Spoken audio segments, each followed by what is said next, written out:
ओम नमः सिद्धे।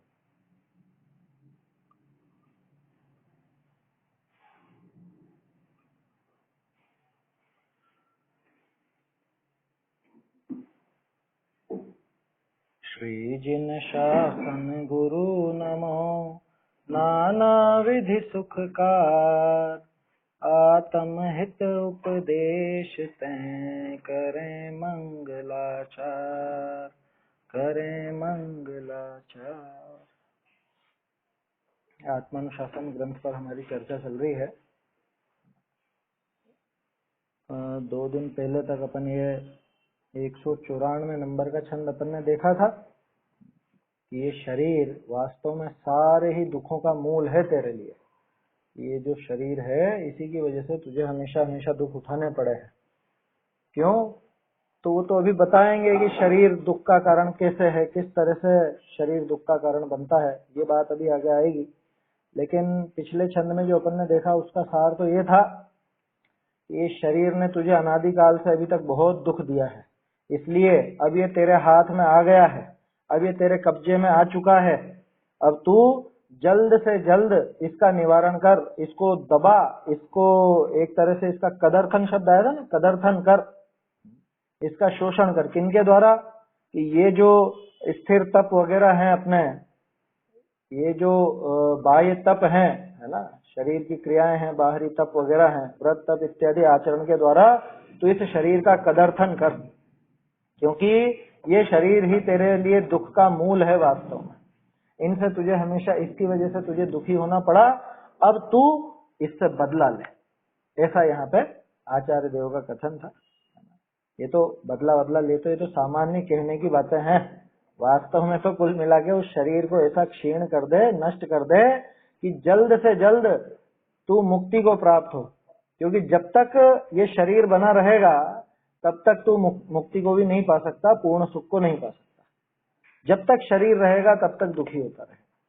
तो शरीर से हमारे दुखों का क्या संबंध है, शरीर ही हमारे दुख का कारण क्यों है, यह 195 नंबर छंद में बताते हैं। 195। आदौ तनोर्जननमत्र हतेन्द्रियाणि,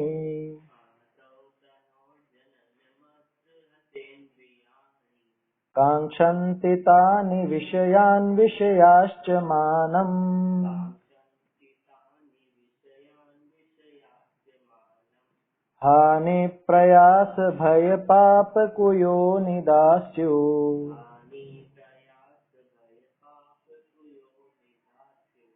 मूलं ततस्तनुरनर्थ परम्पराणाम्,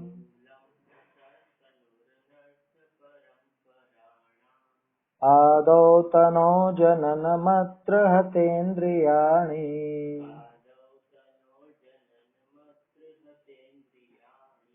कांक्षन्ति तानि विषयान् विषयाश्च मानम्,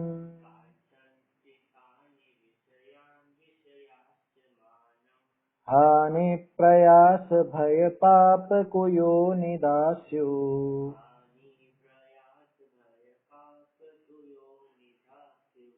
मूलं ततस्तनुरनर्थ परम्पराणाम्।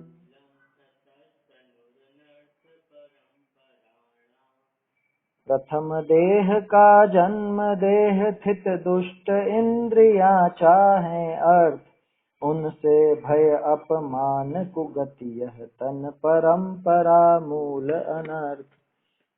जो आखिरी लाइन है ना, तो सूक्ति जैसी है। कोई प्रश्न के उत्तर लिखो इस तरह के बड़े बड़े, तो उसमें ये आखिरी लाइन का प्रयोग कर सकते हो। मूलम ततस्तनुरनर्थ परंपराणाम। सूक्तियां होती है ना एक एक लाइन की, ऐसी है ये जो शरीर है, शरीर ही अनर्थ परंपराणाम। आखिरी पंक्ति देखो, मूलम ततः, इसलिए तनु, तनु माने शरीर, मूलम मूल है किसका? अनर्थ परंपराणाम, कि अनर्थ की परंपराओं का मूल ये शरीर है। ऐसा ही आखिरी लाइन में आएगा। अभी तो अपन ऊपर से देखते हैं। आदो, आदो मतलब सबसे पहले, है ना, आदि में, आदि में के लिए लिखते हैं अपन आदो। तो प्रारंभ में ही, सबसे पहले ही, तनोह शरीर से, अथवा शरीर का, दोनों जगह तनोह का प्रयोग होता है।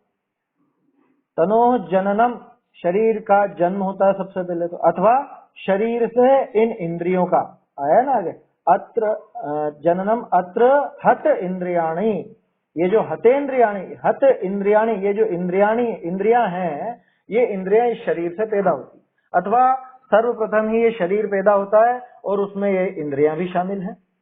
शरीर क्या है? इंद्रियों का समूह ही तो है शरीर, इंद्रियों से मिलकर के शरीर बना है। अब ये इंद्रियां क्या चाहती हैं? इंद्रियाणि कांक्षन्ति, कांक्षन्ति माने इच्छा करती हैं, तानि विषयान, उन विषयों की, ठीक है, उन इंद्रियों की इच्छा होती है उन विषय भोगों के लिए, और विषयाश्च, और विषय कैसे हैं? अब देखना, वो जो 5 इंद्रिय के विषय भोग हैं ये सब कैसे हैं, या वो 5 इंद्रियां वो कैसी हैं? ये मानम, मान चाहती है, ऐसा नहीं, मान के साथ आगे जोड़ना हानि, मानम में बिंदी नहीं आएगा, है बिंदी आएगी यहाँ पे, तानि विषयान विषयाश्च मानम, ठीक है, दोनों तरह से इसका अर्थ ले सकते हैं। एक तो ये विषय भोगों से वो मान पैदा होता है, क्योंकि जिसको विषय भोग मिलते हैं, जो विषय भोगों को भोगता है, उसको मान चढ़ता है ना, हमारे पास तो ऐसे ऐसे भोग हैं, या हमने तो ऐसा ऐसा भोग भोगा, तो एक तो वो मान चढ़ता है। दूसरा, अगर मान शब्द को हानि के साथ जोड़ो तो मान हानि होती है, मान हानि होती है। कैसी मान हानि? अरे आप उन इंद्रियों के पीछे, उन इंद्रियों के विषय भोगों के पीछे दौड़ते हो ना, अपना सब मान गला करके, हैं? कहाँ वहां पे स्वाभिमान रहता है? अरे कोई भी व्यक्ति, जैसे मान लो जिसको रुपए पैसे चाहिए, वो दूसरे से मांगने में भी नहीं कतराता, मांगने में भी नहीं कतराता। अब जबकि मांगना कितना नीचा काम माना जाता है, उन विषय भोगों के पीछे इतना गुलाम हो जाता है, विषय भोगों की लालसा इतनी ज्यादा हो जाती है इसको, कि ये विषय भोगों के चक्कर में अपने स्वाभिमान को भी गंवा बैठता है। जहाँ इसकी गरिमा धूमिल होती है, खत्म होती है, उसको भी ये गंवा बैठता है। नहीं होता ऐसा? वो जैसे मान लो किसी को जर्दे का, तंबाकू का शौक है, अब उसको शौक इतना ज्यादा कि वो सामने वाले भला इसको बहुत बुरा कहें, अरे कितना पागल है, जर्दा खाता है, गुटखा खाता है, कैंसर का कारण है, और ऐसा है वैसा है, अरे क्या करूं, छूटता नहीं छूटता नहीं, ये मान हानि हुई ना उसकी, ये स्वाभिमान खत्म हुआ ना। तो कुल मिला के कोई सी भी इंद्रिय का विषय हो, 5 इंद्रिय के जो भी विषय भोग हैं, उन विषय भोगों को भोगने में या उनके प्रति लालयित होने में तो स्वयं की मान की हानि, अपना स्वाभिमान खत्म होता है। बाबूजी की एक पंक्ति है, तेरी गरिमा गलती जड़ की प्रीति में, घूरे का अभिमान पाशविक रीति है। सुनी कि नहीं सुनी? घूरे का, घूरा समझता है? घूरा नहीं समझता? घूरा बोलते हैं ये कचरे के ढेर को, आया समझ में? कचरे का ढेर, जैसे इधर सब्जी मंडी जाते हैं तो एक वो ढेर लगा हुआ है ना, वहां पे कुत्ते वगैरह सुअर वगैरह सब जाते रहते हैं वहां, तो वो कहलाता है घूरा। और हमारा घूरा इतना बड़ा है, हमारा कचरे का ढेर इतना बड़ा, ये अभिमान कोई समझदारी है क्या? ये तो जानवरों की तरह का काम हो गया, अगर उसे घूरे का अभिमान करे, और उसके चक्कर में ये खुद को बहुत, मतलब अपना स्वाभिमान भी गलाता है और उससे खुद को बड़ा मानता है। तो क्या कहा? घूरे का अभिमान पाशविक रीति, तेरी गरिमा गलती जड़ की प्रीति में, ये तेरी गरिमा, तेरा जो गौरव है, तेरा जो स्वाभिमान है, वो तो सारा गलता है इस जड़ की प्रीति में। ये जो पुद्गल की प्रीति हुई, 5 इंद्रिय के विषय भोगों की प्रीति हुई, इसमें तो तेरा सारा का सारा गौरव, तेरा सारा स्वाभिमान गल जाता है, समाप्त हो जाता है। आया समझ में? इसलिए ये जो सबसे पहले क्या हुआ, सबसे पहले तो वो शरीर मिला, है ना, उस शरीर के साथ वो इंद्रियां मिली, इंद्रियों की ऐसी इच्छा हुई विषय भोगों को भोगने की। उन विषय भोगों से क्या हुआ कि सबसे पहला काम तो ये हुआ कि मान हानि हुई इसकी, इसको झूठा मान तो चढ़ा और इसके खुद के स्वाभिमान की हानि। दूसरी हानि और कौन सी? कषाय होगी। 5 इंद्रिय के विषय भोग तो कषाय ही है ना, वो कषाय भाव है, पाप है, तो वो वास्तव में जीव की हानि है, तो उस तरह से भी हानि हुई। और क्या मिला? 5 इंद्रिय के विषय भोगों में तो प्रयास, प्रयास मतलब मेहनत लगती है ना। 5 इंद्रिय के विषय भोग आपको जुटाने हैं, कोई भी चीज मान लो, चाहे खाने पीने की हो, ओढ़ने पहनने की हो, है किसी भी तरह की कोई वस्तु हो, उसके लिए प्रयास करते हो ना। यहाँ प्रयास का क्या अर्थ है? प्रयास माने मेहनत, कष्ट। यहाँ प्रयास का अर्थ कष्ट है। जब अपन कहते हैं ना अनायास ही मिल गया, तो वहां क्या अर्थ होता है उसका? कि बिना कोई कष्ट करे, बिना कोई मेहनत करे मिल गया। और प्रयास, प्रयास माने वो आयास किया, वहां पे कष्ट उठाया है, तो सबसे पहली बात तो कष्ट भी मिला वहां प्रयास और भय, भय भी मिला। देखो पहले तो उस वस्तु की प्राप्ति में, उस विषय भोग की प्राप्ति का प्रयास, वो कष्ट उठाया, उसके बाद वो वस्तु मिल जाती है तो उससे भय जुड़ जाता है। क्यों भय जुड़ जाता है? अरे कहीं ये समाप्त ना हो जाए, अरे कहीं ये नष्ट ना हो जाए, कोई इसको चुरा करके न ले जाए, कोई ऐसा ना कर ले, कोई वैसा ना कर ले, तमाम तरह के भय उसमें खड़े हो जाते हैं। समझ में आ रही है बात? देखो एक लोकोक्ति है, प्रेम भय पैदा करता है, ये नियम है। किसी के प्रति भी प्रेम, वो सहज रूप से प्रेम के साथ भय आता ही आता है। जैसा आपको आपके बच्चों से प्रेम है, अब बच्चा स्कूल गया है और स्कूल से आधा घंटा हो गया, अभी तक आया क्यों नहीं है, भय बना रहता ना, कहीं ऐसा तो नहीं हो गया, कहीं ऐसा तो नहीं हो गया, एक अनिष्ट शंका चलती रहती है मन में। वो उक्ति असल में ऐसी है कि भय अनिष्ट शंका पैदा करता ही करता है। प्रेम, सॉरी भय नहीं, प्रेम जो है वो अनिष्ट शंका पैदा करता ही करता है। जिसके प्रति आपको प्रेम है उसके प्रति अनिष्ट की शंका होगी ही होगी। थोड़ा सा भी वो लेट हो जाए, थोड़ा सा भी, जैसे मान लो आपके रिश्तेदार कोई आ रहे हो, प्रियजन आ रहे हो और जो बस पहुंचने वाले हैं, आने ही वाले हैं, लेकिन आते आते ही घंटा 2 घंटा हो गया, 3 घंटे हो गया, फोन भी नहीं लग रहा, क्या चक्कर है? जबकि हुआ कुछ भी नहीं हो, सामान्य सी बात है, उसका फोन स्विच ऑफ हो गया हो, साइलेंट हो गया हो या कुछ भी हो गया हो और कहीं पे ट्रैफिक जाम में उलझ गए हो, इतनी मामूली बात हो, लेकिन दिमाग में कितनी कल्पनाएं चलने लगती हैं। तो प्रेम अनिष्ट शंका करता ही करता है। ऐसे ही विषय भोगों के प्रति अगर प्रेम है, विषय भोगों की तरफ लालयित हुआ है, तो प्रेम तो है ही सही, इसीलिए लालयित हुआ है। उनको पाने का प्रयास कौन करेगा? जिसको उनसे प्रेम होगा वही करेगा। और विषय भोगों का प्रेम है तो निश्चित रूप से भय भी आ ही जाएगा। छोटा सा उदाहरण, आप मोबाइल चलाते हो, है ना? तो मोबाइल की आपको इच्छा हुई, मन की ऐसी इच्छा थी तो वो मोबाइल भी खरीद लाए। तो पहले तो उसको लाने में प्रयास हुआ, ठीक है, सबसे पहले लाने में प्रयास हुआ। उसके बाद अब आ चुका है तो अब भय बैठा हुआ है। किस बात का भय? अरे गिर नहीं जाए, पानी में नहीं, करते हैं ना, सोचते हैं ना अपन, कह रहे हैं यहाँ रख रहे हैं, यहाँ पानी तो नहीं है, या बच्चों के हाथ में दे दिया, बच्चे गिरा देंगे, फोड़ देंगे, खराब हो जाएगा। तो इतनी इतनी चीजें साथ के साथ खड़ी होती जा रही है विषय भोगों के साथ। सबसे पहले तो मान हानि, है ना, मान हानि, पाप की हानि, विकल्पों की हानि, वो सारी हानि। उसके बाद प्रयास, प्रयास के साथ ही भय, और फिर पाप। पाप तो होगा ही होगा, क्योंकि जितने भी विषय भोग हैं वो आरंभ परिग्रह रूप ही हैं, जितने भी विषय भोग हैं वो हिंसा आदि रूप ही हैं। पांचों पाप में से कोई ना कोई पाप तो उसमें होगा ही होगा, निश्चित होगा, ये पक्का मान के चलना। जितने भी विषय भोग हैं, चाहे आपका खाना पीना हो, चाहे ओढ़ना पहनना हो, चाहे कपड़े लत्ते हो, या ये आभूषण वगैरह हो, ये सारे के सारे इन 5 पाप में से कोई ना कोई पाप पूर्वक होते ही होते।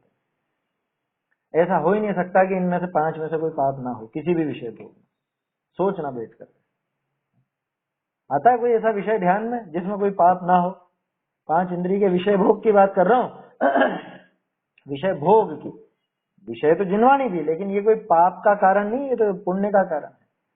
विषय भोग जिसको हम कहते हैं, 5 इंद्रियां जिनमें रमती हैं, ऐसी 5 इंद्रियों के रमन रूप ये जो विषय भोग है, 5 पाप में से कोई ना कोई पाप रूप, कोई ना कोई पाप तो इनमें शामिल हो गई होगा, उसके बिना ये होता नहीं है, ये विषय भोग होते नहीं है। चाहे वो आप स्पर्शन इंद्रिय का विषय पंखा चलाने का हो, ठंडी हवा का हो, है, चाहे रसना इंद्रिय का विषय कुछ चखने का हो, कोई स्वाद लेने का हो, चाहे वो खुशबू बदबू का हो, चाहे दृश्य हो, किसी भी तरह के दृश्य देखने का हमको शौक हो। मोबाइल भी दृश्य का ही मुख्य रूप से चक्षु और कर्ण का विषय बनता है, या कुछ सुनने का ऐसा शौक। हर एक विषय भोग में, भोग की बात कर रहा हूँ, ध्यान रखना, सिर्फ विषय नहीं कह रहा हूँ, वो जो विषय भोग हैं, उन विषय भोगों में 5 पाप में कोई ना कोई पाप तो आएगा यार, ठीक है? हाँ भैया,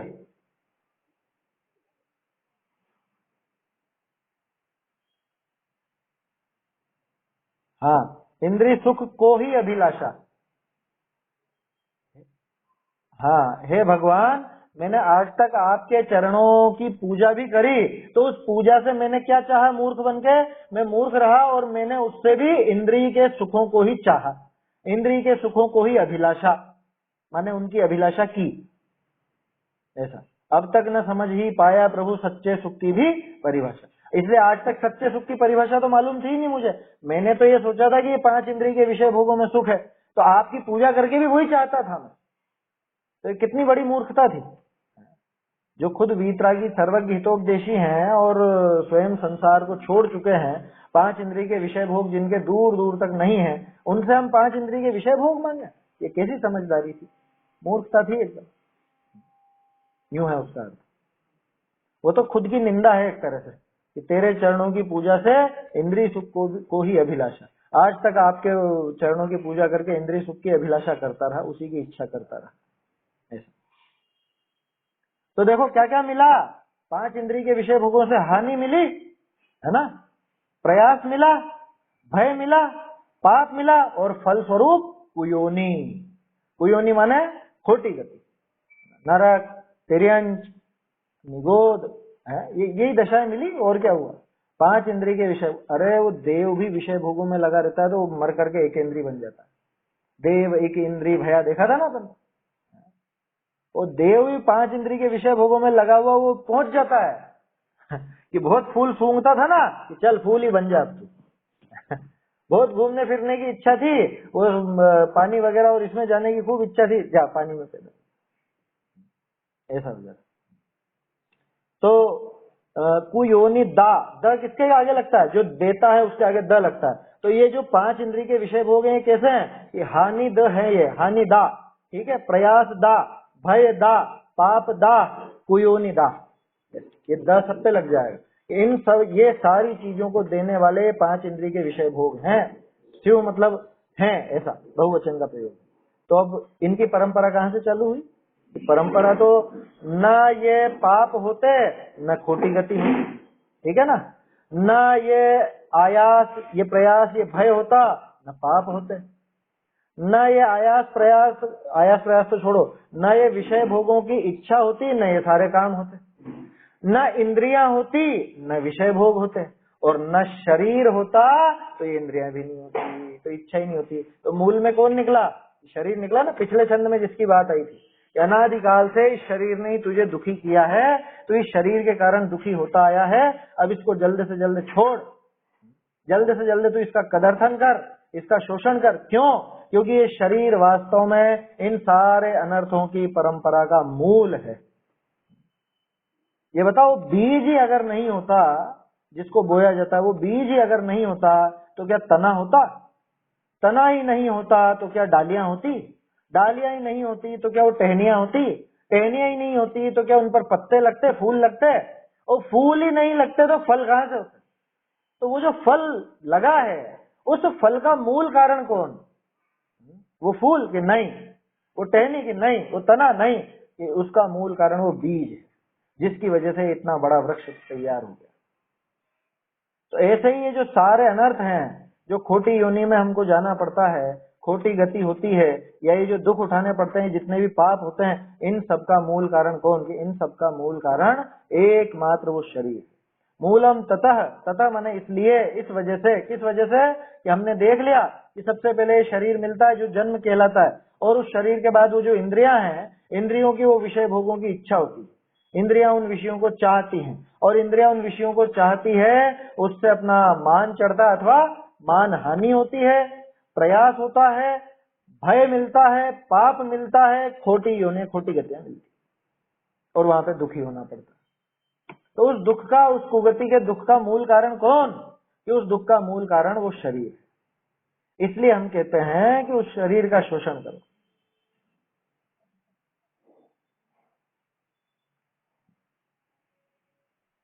हाँ हाँ, ठीक है वो बात, लेकिन यहाँ पे बात क्या चल रही है?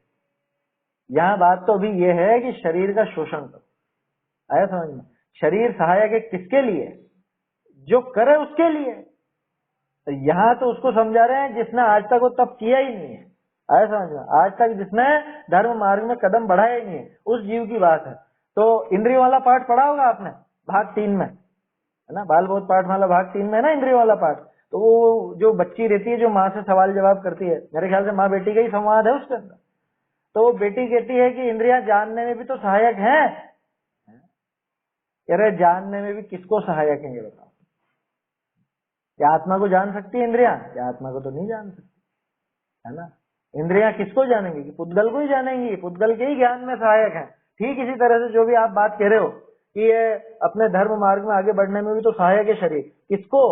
ये तो जो लगे उसके लिए बात है। अभी यहाँ पे जो जीव पूरी तरह से पाप मार्ग में लगा हुआ है, शरीर के पोषण में लगा हुआ है, उसको यहाँ समझा रहे हैं कि तू शरीर का शोषण कर। क्यों? क्योंकि तू जो दुखी हुआ है आज तक अनादिकाल से, कोई शरीर के कारण हुआ। ये चरणानुयोग का तरीका है। वास्तव में शरीर किसी का भी कारण नहीं है, न उस तप का कारण है, न इनमें अटकाने का कारण है। वो तो खुद का राग भाव ही कारण, तो मोह राग द्वेष। लेकिन क्या करें, सामान्य जीव को इसी तरह से समझाया जाता है कि भैया तू ये शरीर का शोषण कर। क्यों? क्योंकि शरीर ने तुझे इतने दुख दिए, यहाँ तक कह दिया जाता है। अब बताओ शरीर ने क्या दुख दे दिए? इसको वैसे ही समझना जैसे वो पहले स्त्री शरीर की बात आई थी ना, 126 से 138 तक वह स्त्री शरीर से संबंधित बात आई थी, बहुत भला बुरा कहा गया था। तो वहां तो वास्तव में उस स्त्री के शरीर की बात नहीं थी, वो जो आसक्ति पड़ी हुई है, वो जो राग भाव पड़ा हुआ, उसके लिए बात थी। ठीक इसी तरह से यहाँ पे भी यही समझना, शरीर कोई दुश्मन नहीं है, लेकिन ये इस शरीर के कारण, इस शरीर के पोषण में या इस शरीर के प्रति इसको इतना राग है कि शरीर की जो इंद्रियां जैसे जैसे चाहती हैं वैसे वैसे पाप में लगता है। आया समझ? स्पर्शन इंद्रिय कहती है अरे गर्मी गर्मी नहीं, गर्मी नहीं करनी, गर्मी सहन नहीं करनी, तो फिर लगाओ पंखा लगाओ, कूलर लगाओ, एसी लगाओ, वो सारी चीजें। ठंडा ठंडे पानी से स्नान करो, ठंडा पानी पीना है, फ्रिज लाओ, ये लाओ, तो वो फिर सारे के सारे पापों की परंपरा खड़ी हो जाती है। तो उसको इसी तरह से समझाया जाएगा, भाई वो तो अभी वो शरीर की क्रिया को ही उसे सारा का सारा मानता है ना, और शरीर में इतना ममत्व पड़ा है, शरीर में इतना राग पड़ा है, तो उसका राग तोड़ने के लिए उसको इसी तरह से कहा जाएगा कि तेरे ये शरीर के कारण ही ये सारे के सारे दुख हैं। तू चाहे तो अब ये शरीर, ये पिछले छंद में यही तो बात थी जो आप कह रहे हो, वही बात थी कि तू इसको तप में लगा, तप के द्वारा इसका शोषण करेगा। इसका क्या मतलब? कि शरीर के द्वारा धर्म साधन करो। आज तक शरीर के द्वारा विषय भोगों का सेवन करने से दुखी दुख उठाया है, दुखी ही हुए हो, तो अब क्या करना कि अब तुम इस शरीर को धर्म मार्ग में लगाओ, इससे धर्म मार्ग का साधन करो, इससे तप साधो। जिस शरीर को हमने विषय भोगों का कारण बनाया, जिस शरीर को हमने विषय भोगों में लगाया, 5 इंद्रिय के विषयों में लगे रहे, फलस्वरूप पाप ही पाप कमाते रहे, दुखी होते रहे, उसी शरीर से अब धर्म साधन करो, उसी शरीर से अब धर्म मार्ग में लगो, तप करो। ये कहना चाह रहे हैं आचार्य, ये इसका भाव है। चलिए सरल है छंद, है ना, अर्थ पढ़ देता हूं। प्रथम ही शरीर की उत्पत्ति हो है, ता शरीर विषय ए दुष्ट इंद्रिय विषयनु को वांछे। ये दुष्ट इंद्रिया, हत इंद्रिया नहीं आया था ना, हत, हत शब्द का अर्थ तो भूल ही अपन करना, हत का अर्थ वहां पे दुष्ट से। ये जो दुष्ट इंद्रिया हैं, ये विषयों की वांछा करती हैं, ठीक है।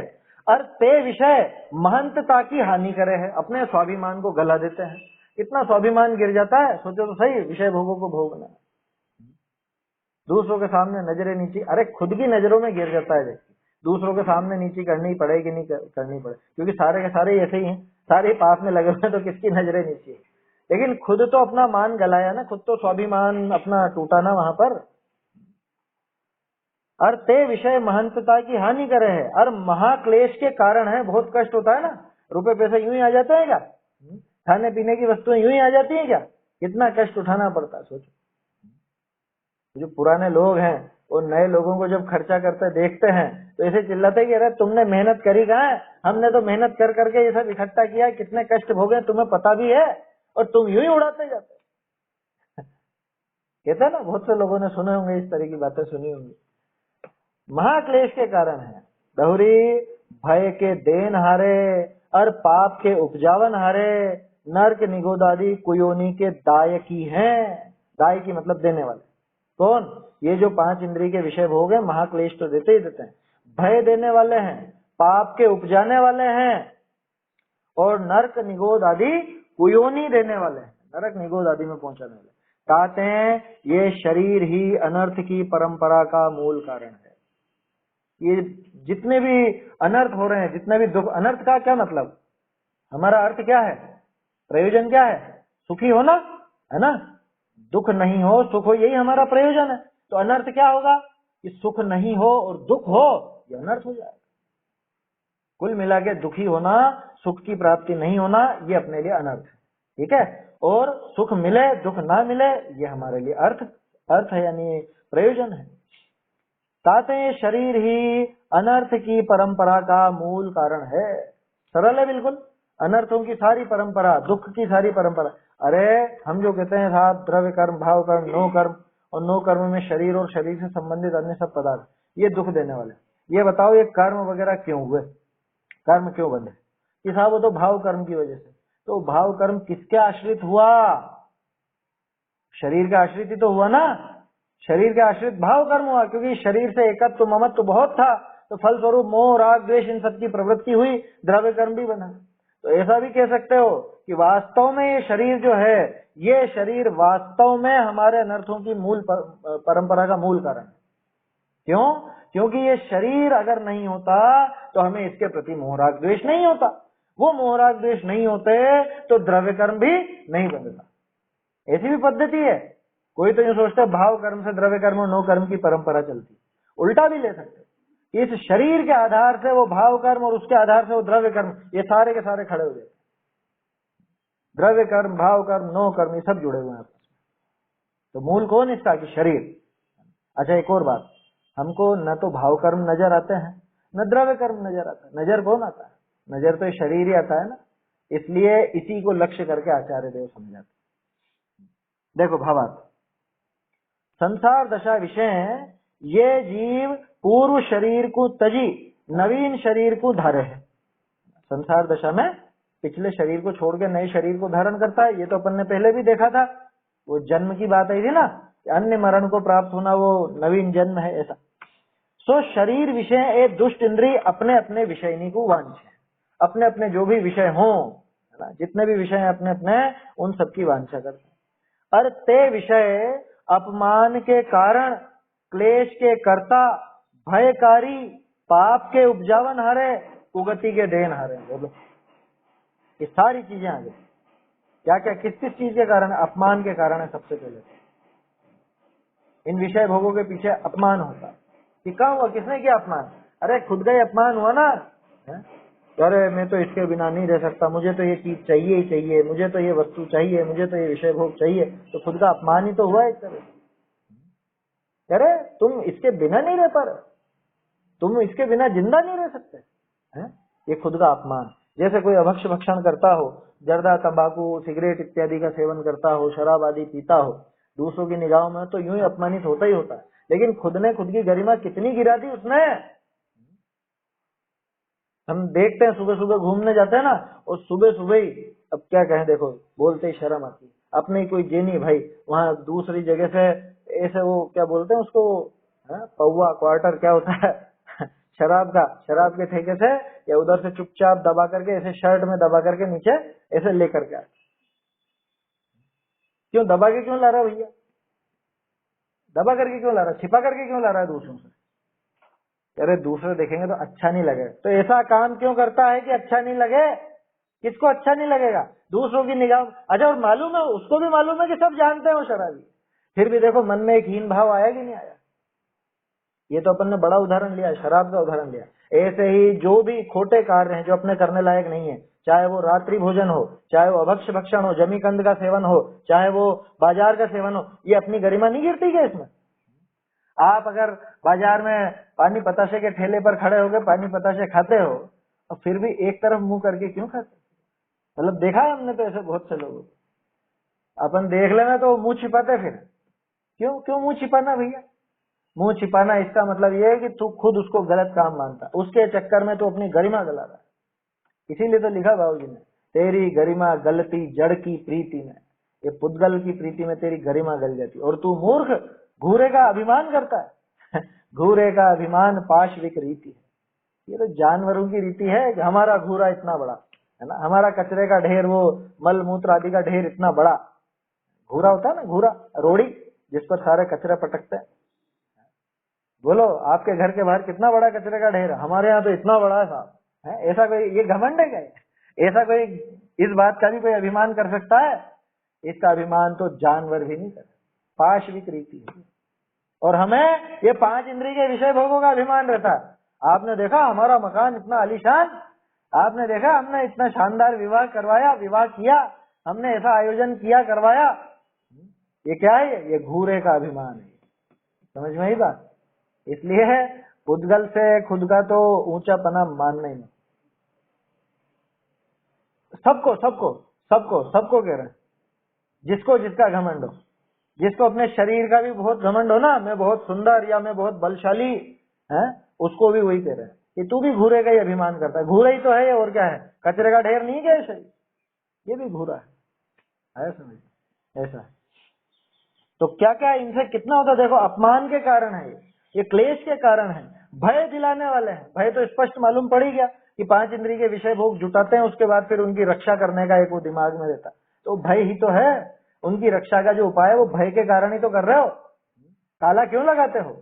अरे चोरी ना हो जाए, चला ना जाए, नष्ट नहीं हो जाए, इसीलिए तो ताला लगाते हैं ना। तो भय है ना। जो वस्तु आपने जुटाई है, अरे आपके मोबाइल पर कवर क्यों चढ़ाते हो, स्क्रीन गार्ड क्यों लगाते हो, हैं? तो भय है तो सही। तो ये भय देने वाली पाप के उपजावन हारे, तो पाप तो पैदा होता ही होता है, क्योंकि जितना भी परिग्रह है, जितना भी आरंभ है, आरंभिक क्रियाएं हैं, उन सबके कारण पाप पैदा होते हैं और कुगति को देने वाले हैं।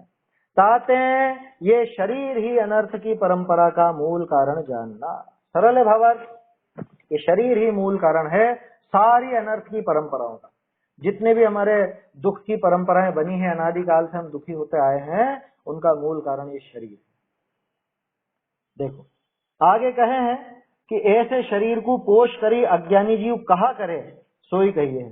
देखो यहाँ पे एक तरह से उसकी खिंचाई की गई है। अज्ञानी जो इस शरीर का पोषण करता है, उसको यहाँ पे क्या कहते हैं? शरीरमपि पुष्णन्ति सेवन्ते विषयानपि नास्त्यहो दुष्करं नृणाम् विषाद्वांछन्ति जीवितुम् शरीरमपि पुष्णन्ति सेवन्ते विषयानपि नास्त्यहो दुष्करं नृणाम् विषाद्वांछन्ति जीवितुम्। तन को पुष्ट करें अज्ञानी विषयों का सेवन करते, कुछ भी दुष्कर न उन्हें नहीं, विष से जीवन आशा रखते। अनुवाद में समझ में आ गया होगा आचार्य देव क्या कहना चाह रहे हैं। शरीरमपि पुष्णन्ति, बिल्कुल सीधा है, शरीर का भी पोषण करते हैं। शरीर का तो पोषण करते हैं, शरीरम अपि पुष्णन्ति, शरीर का तो पोषण करते हैं, और सेवन्ते विषयान अपि, और विषय भोगों का सेवन करते हैं। नास्त्य हो दुष्करम नृणाम, कि ऐसे नरों को, ऐसे मनुष्यों को कुछ भी दुष्कर नहीं है। क्यों?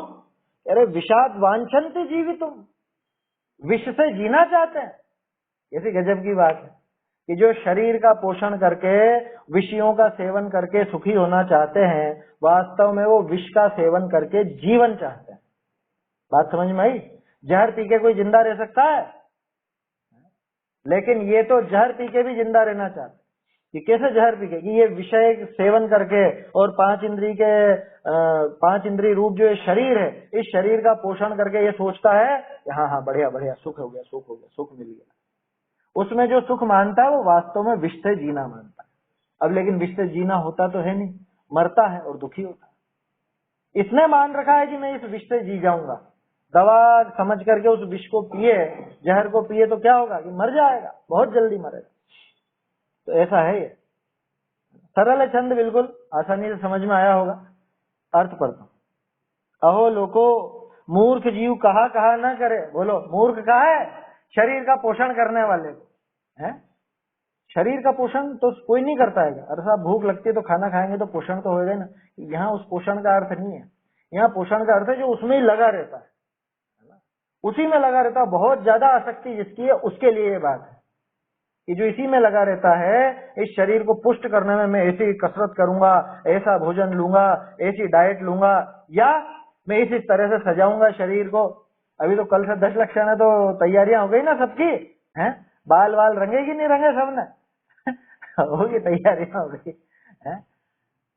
जैसे वो शादी ब्याह के पहले ब्यूटी पार्लर जाते हैं लोग बाग, महिलाएं खास तौर पर, ऐसे दशलक्षण के पहले भीड़ लगने लगी है आज।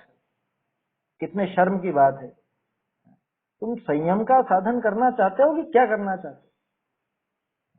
संयम के पर्व है कि काय के पर्व है? विषय कषाय के सेवन के पर्व है क्या? यहाँ तो उन विषयों को और छोड़ना था, या उन विषयों को पीछे और, मतलब कितना कितना पागलपन छाया रहता है। तो शरीरम अपनी पुष्णंती, इस शरीर का ही पोषण करता है, इसको ही सजाने संवराने में लगा रहता है, अथवा इसी को पोषण करने, इसी को बलशाली बनाने में लगा रहता है। शरीर से संबंधित दो ही चीजें मुख्य हैं, एक तो रूप और एक बल। तो अधिकांश को तो रूप की तो बहुत वो रहती है, अब तो खैर किसी का कोई वो है नहीं, पुरुष हो चाहे स्त्री हो, सबको अपना रूप तो बहुत अच्छा दिखना चाहिए था। उस चक्कर में तो सब बिल्कुल पागल की तरह लगे रहते हैं। ये जितनी भी दुनिया भर में कॉस्मेटिक कंपनियां हैं, जितनी भी, वो सब आपके इस शरीर से एकत्र, इस शरीर को सुंदर बनाने के वो जो भावना है, उसी से ये फल फूल रहे हैं। ये अरबों खरबों का जो व्यापार हो रहा है, ये आपकी इस नादानी से होता है। समझ में आ रही है बात? हम जो पागल होकर के इस शरीर को चमकाने में लगे हुए हैं, बताओ तो सही, क्या क्या चमकाओगे ये बताओ? भैंस को किससे नहलाओगे कि गोरी हो जाएगी? कि वो तो उसका स्वभाव वैसे ही रहने वाली है वो। समझ में आई बात? तो इस शरीर का तो स्वभाव मलमूत्रमय है, देखा तो था अपन ने वो उत्तम शौच वाले अर्घ में। बोलो कितनी कितनी शुद्धि हो सकती है इसकी? कोई शुद्धि होने वाली नहीं, कोई सुंदरता आने वाली नहीं। मैं ऊपर से सोचता हूँ कि मैं बालों को रंग लूं तो बाल काले हो जाएंगे, वो अंदर से तो सफेद का सफेद ही निकलता है। कि तू अपनी जात छोड़ दे, वो जात नहीं छोड़ेगा।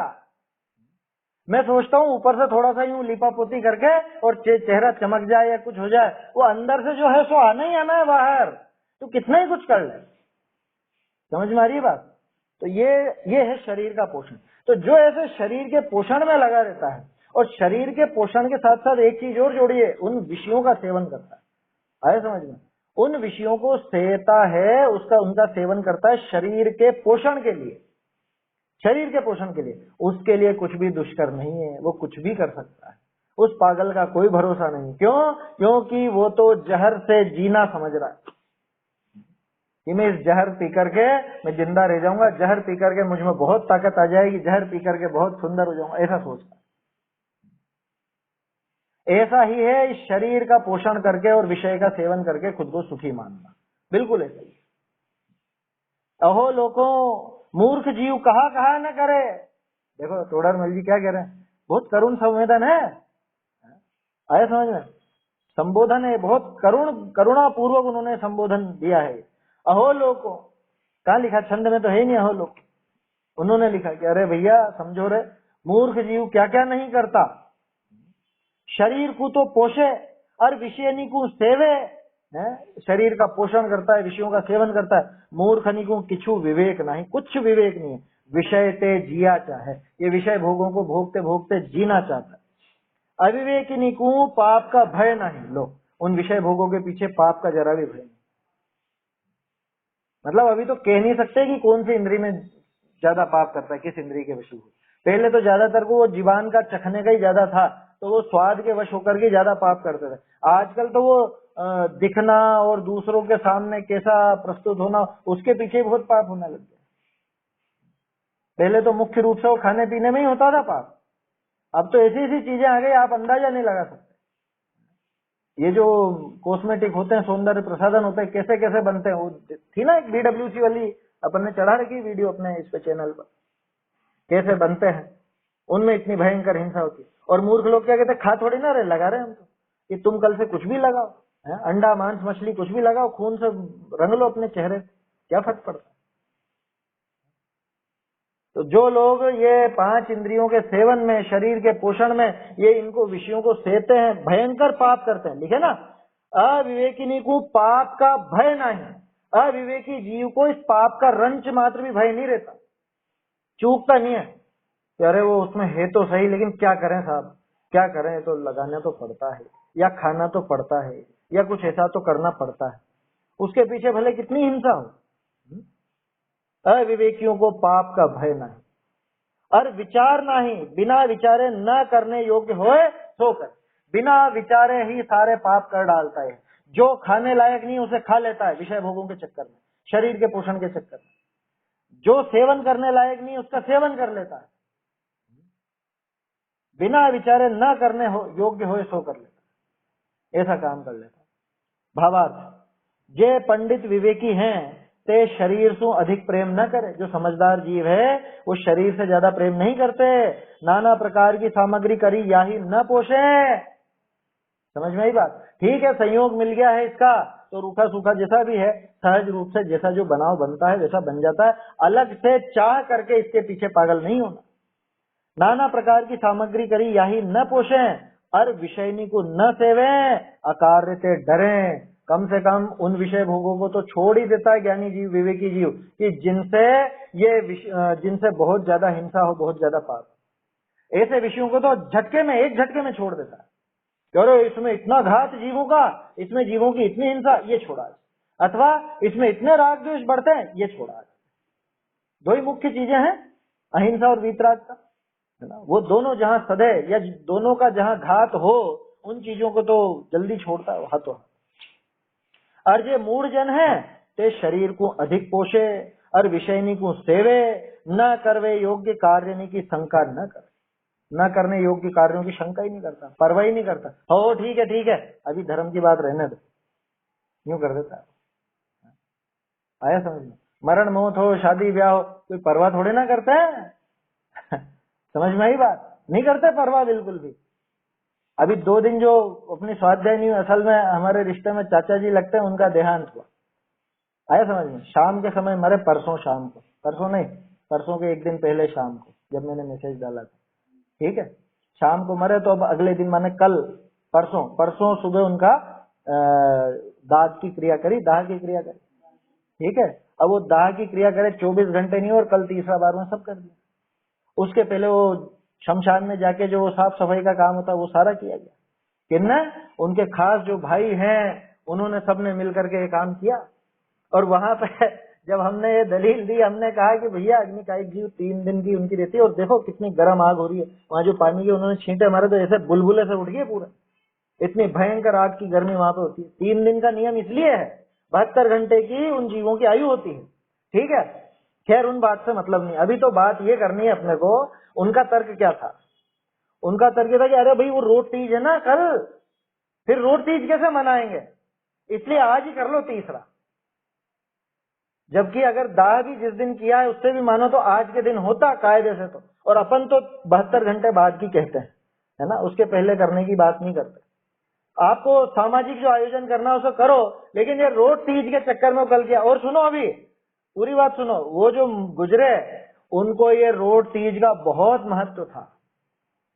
वो तुरई की सब्जी 400 रुपए किलो की भी खरीद के खाई होगी रोट तीज पे। हमारे यहाँ पे जो रोट तीज जिनके यहाँ पे नहीं बनता उनको पता नहीं होगा, तुरई की सब्जी बनाई जाती है, रोट बनाए जाते हैं। तो इन दिनों में हमारे यहाँ पे तुरई की सब्जी 250-300 रुपए किलो बिकती है।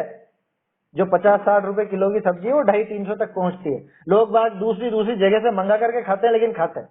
उनको बहुत शौक था, और उन्हीं के सगे संबंधियों ने कि रोट तीज कैसे मनाएंगे फिर अगले दिन, है, तो वो उसके पहले ही उन्होंने तीसरा भी निपटा दिया। बोलो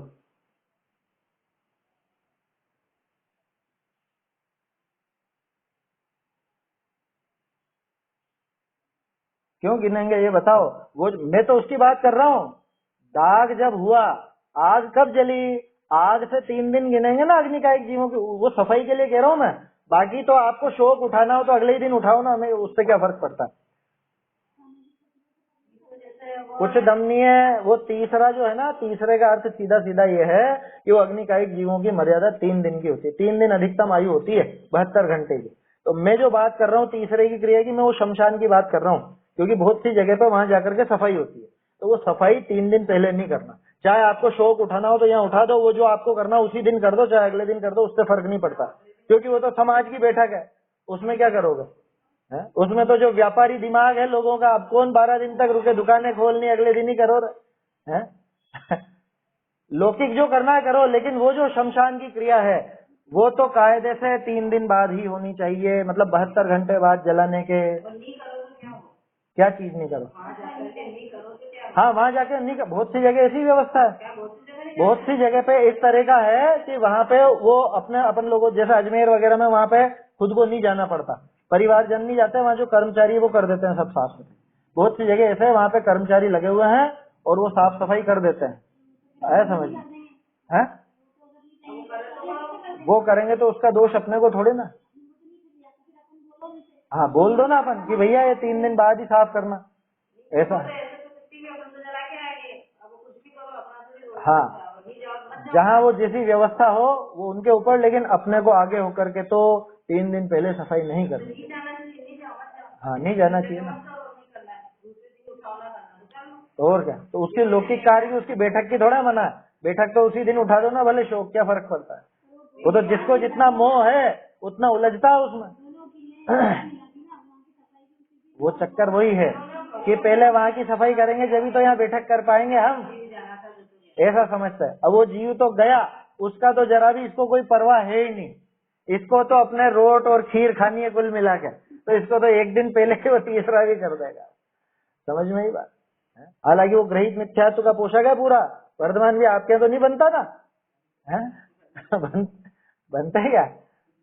बिल्कुल अपने को खाने लायक नहीं, इससे तो भयंकर। आप साल भर में कभी भी खाओ, उसकी दिक्कत नहीं है, लेकिन उसके साथ वो कहानी जुड़ी हुई है, भयंकर ग्रहित मिथ्यात्व का पोषण होता है, इसलिए अपने उचित नहीं है वो क्रिया।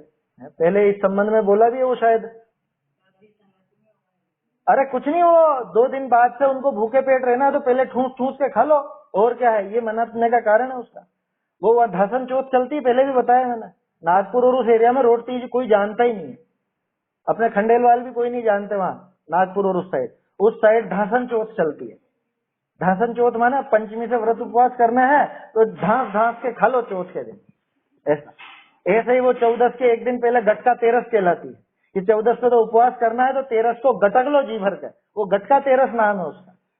ऐसे ऐसे नाम रखे, मूर्ख लोगों के काम है ये अपने को बिल्कुल पालन करने जैसा नहीं, ग्रहित मिथ्यात्व के पोषक है। वो 2 व्याख्यान थे ना कुरीतियों वाले, उनके अंदर शायद ये बातें हैं मेरे ख्याल से, उसमें भी बोला है ना। हाँ, पर्व की विसंगतियों वाले, है ना। तो सुनना, उनको थोड़ा समझ में आएगा। तो उचित नहीं है बिल्कुल भी। हमारे तो कितने बहुत बहुत वर्षों हो गए, मालूम ही नहीं कब रोड तीज पे रोड बने होंगे, बहुत वर्षों हो गए। जब से मतलब स्वाध्याय में तो खैर लग ही गया था काफी पहले से, उस टाइम से छूट गया था। क्यों, मेरी शादी के पहले से ही नहीं बन रहे हैं तो उसमें खैर वो तो जो भी है ना, वो उचित नहीं है कार्य। तो अपन ने तो नहीं खाए वहां पे भी। देखो छोड़ो वो सारी बातें दूसरी, यहाँ तो खास बात यह है,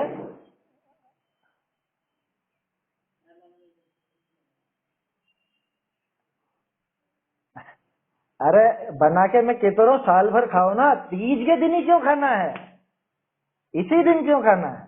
ये ग्रहित मिथ्यात्व तो इसमें बैठा हुआ, अंदर में चोर बैठा हुआ है वो मन में, आज ही बना करके खाएंगे रोट खीर और क्या क्या वो सब है, और भारी खा खुआ के और सो जाएंगे आराम से, शाम की भी छुट्टी और अगले दिन से करो व्रत उपवास। खैर, तो जो पंडित है, विवेकी है, वो तो शरीर से ज्यादा प्रेम नहीं करते, नाना प्रकार की सामग्री से उसका पोषण नहीं करते, और विषयों का सेवन नहीं करते, अकार्य से डरते हैं। अकार्य से डरता है ज्ञानी जीव, जो है समझदार है, जो सुखी होना चाहता है, वो अकार्य से डरता है, छोटे काम से डरता है। और उसका उल्टा मूर्ख, और जो मूढ़जन है ते शरीर को अधिक पोषे पाप करके, अरे विषयनी को सेवे, विषय कषाय का पोषण करते, न करवे योग्य कार्य की शंका न करे, मतलब जो अपने करने लायक है कि करने लायक नहीं है, इसकी भी उसके दिमाग में कोई शंका नहीं होती। जो विषयों को सेवन करते हैं वे विष को खा करके जीना चाहते हैं, ऐसी दशा है, ये स्थिति है।